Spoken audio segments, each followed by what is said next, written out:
Эртеңден баштап өзгөчө абал кирген шаарларга коюлган блокпосттор алынат. Бул туурасында Ички иштер министри Кашкар Жунушалиев парламенттин жыйынында билдирди.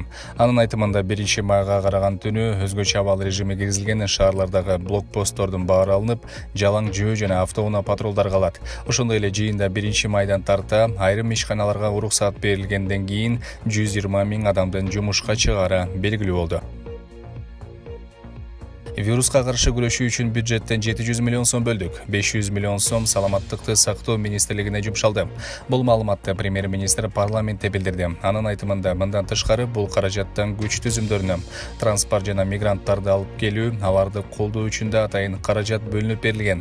Коронавируска каршы күрөшүү үчүн берилген акчадан 27 миллион сомдон ашуун акча облустарга, райондорго берилген деген маалымат айтылды.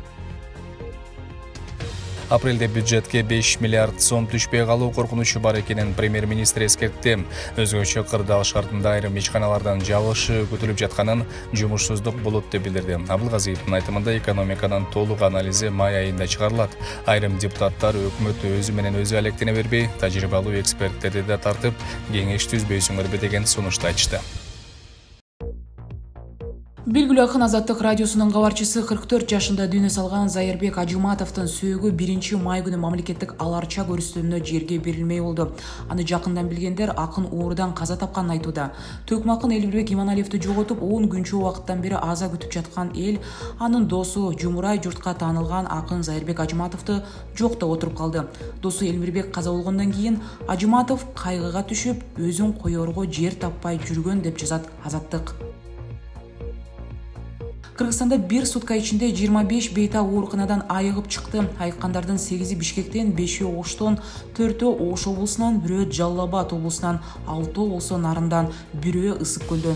Республика боюнча вирустан 462 бейтап айыгып ооруканадан чыгарылды деп айтылды. Бирок тилекке каршы бүгүн 30 апрелге карата коронавирус инфекциясы боюнча жаңы 17 учур катталды. Кыргыз өкмөтү Орусиядагы кыргызстандык мигранттарга колдоо көрсөтүү максатында бөлгөн 10 миллион сомду бөлүштүрүү маселеси Москвада диаспора өкүлдөрүнүн катышуусу менен талкууланды. Жолугушууда Орусияга болгон элчи Аликбек Жекшенкулов каражат азырынча коротула электигин билдирген.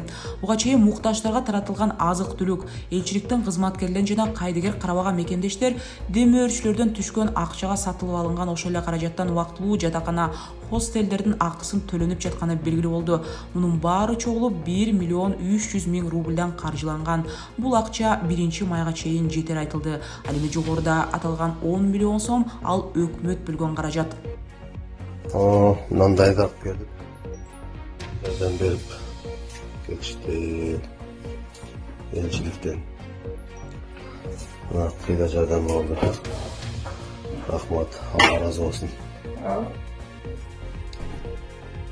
Болсун, албагандар болсо, чын эле адамдар болсо, чалымыздар жардам беришет экен, алып келип өздөрү посольствонун машинасы менен жүрүшөт.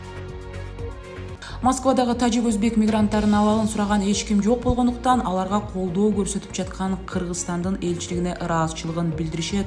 Бул тууралуу Москвадагы кыргызстандык мигрант Нурсултан Камаев медиа центр агенттигине билдирген. Айтымда Өзбекстандын элчилиги карантин киргизилгенден бери эле ачылбай жатат. Ал жерден 2-3 жолу өтүп өз көзүм менен көрдүм деген. Кыргызстандын элчилигинде болсо эл батпайт, жардам сураган муктаждарга кол сунган кыргыздарга толгон. Коңшу имаратта жашаган өзбек менен тажик жарандары кыргызстандыктарга суктанып жаткандыгын айткан. Учурда пайдаланып Москвадагы элчиликке ар кандай уюмдардын өкүлдөрүнө рахмат айтып, кыргыз элчилигине ыраазычылыгын билдирген жана материалдык колдоосун баалаган. Дүйнөлүк саламат сактоо уюму Тажикстан менен Түркмөнстанда коронавирус катталган учур жок болгону менен пневмониядан көз жумгандардын саны көбөйүп жатат деп коңгуроо кылды.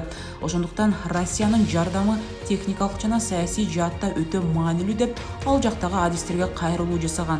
Ошондой эле ал бул өлкөлөрдөгү кырдаалга тынчсызданып жатканын айтып, эки мамлекеттин тең лидерлери Эмомали Рахмон менен Гурбангулу Бердымухамедовго сунуштамаларды так аткарууга чакырган. Анткени менен бул эки мамлекет вирус катталган учур жок дешип, жай турмушту баштан кечиришүүдө.